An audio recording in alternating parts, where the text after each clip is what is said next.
Stop touching your senior dog. Your affection may be causing stress and anxiety.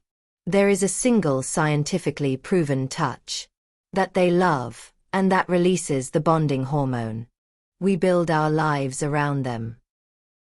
You know that feeling when you pet a dog? It just feels good, right? It's simple, comforting. But what if I told you that underneath that simple act, there's a whole cascade of amazing neurobiology going on? It's actually a really powerful form of communication, a language that's way older than words. And today, we're going to decode that language. And to do that, we're going to lean on this fantastic idea. Our mission here isn't just to throw a bunch of facts at you. It's to build a real, simple understanding of why petting a dog feels so incredibly calming, both for you and for them. And this is how we're going to get there, together. We're using what's called the Feynman technique. It's basically a 4-step method for learning pretty much anything and learning it well. Think of this as our roadmap for the next few minutes.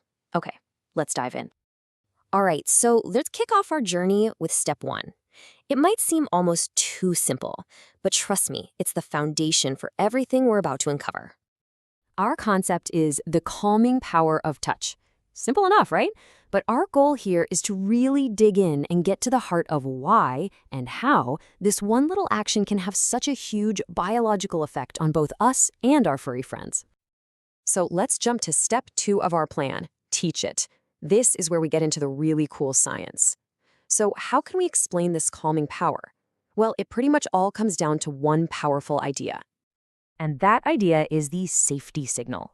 To put it simply, gentle, welcome touch is a biological message.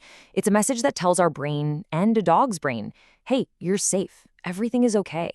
It's like a primal, all-clear signal that actively works to shut down our stress and fear responses. Now, this is where it gets really fascinating. Let's look at how that signal actually works inside the brain. Think of a part of your brain called the amygdala as your own personal alarm system. It's always on, always scanning for danger. When you pet a dog, that feeling of touch travels to another brain region called the insula. The insula then sends a message directly to your alarm system, the amygdala, and basically tells it, hey, stand down. It's a false alarm, we're good. It's incredible. Touch can literally turn down the volume on our stress. Okay, so that's our theory. Touch is a safety signal. But remember step 3 of our method? We have to go back to the source material and see if the evidence, the hard data, actually backs this up. So let's take a look. Now, to really understand the evidence, we first need to know what we're measuring. Our bodies have 2 main systems for stress. You've got the SAM system, which is the fast alarm. That's your adrenaline rush, your racing heart. Then there's the HPA axis, which is more of a slow burn. That's what releases the stress hormone cortisol over time. For touch to be a true safety signal, it should be able to calm down both of these systems. And guess what? That's exactly what the science shows. Check out this chart. It's from a key study where researchers measured hormone levels. Just look at the oxytocin. That's often called the bonding hormone, and it's all about feeling safe and connected. For the dog owners who were petting their pets, their oxytocin levels shot up. And the control group, who just sat quietly? Nothing, no change. This is the safety signal in action, turning on all the good stuff. And at the very same time, it's turning off the bad stuff. The same study found that the dog owners' heart rates dropped by an average of 7 beats per minute. That's a direct physical measurement of that fast alarm system powering down. The touch was physically calming their bodies in real time. How cool is that? Okay, so we've got the theory and we've got the proof. Now let's move on to the final and maybe the most important step, simplifying all of this science into something we can actually use. Now that we know the science, how do we practice the art? The biggest takeaway here is that these amazing benefits are totally mutual. The same interaction that's lowering your blood pressure and making you feel good is also providing emotional support and strengthening your bond with the dog. It's not just you doing something nice for them, it's a genuine two-way street of well-being. But this brings up a really important question. We know gentle touch can be a safety signal, but it can also be a threat signal if we do it wrong. So how do we make sure we get it right, especially with a dog we've never met before? Well, the sources give us a pretty clear guide. Rule number 1, and this is non-negotiable, always ask the owner. Then you need to watch the dog. Are they relaxed, tense, curious? Always approach slowly and from the side, not straight on, which can feel really confrontational. And try to avoid looming over them or staring right into their eyes.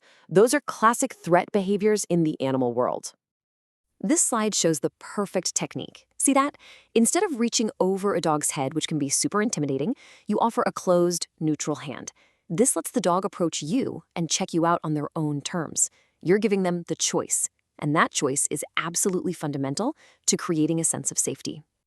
And you have to be ready to read their response.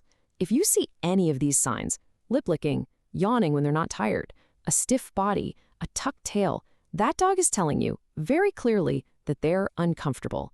They're saying, hey, your touch is not a safety signal for me right now. And the best thing you can do is respect that and just give them some space.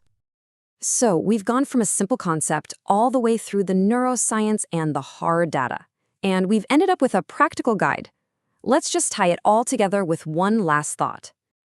So what's the big idea, the one thing to remember? It's this.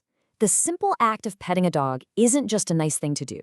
It's your biology speaking directly to their biology.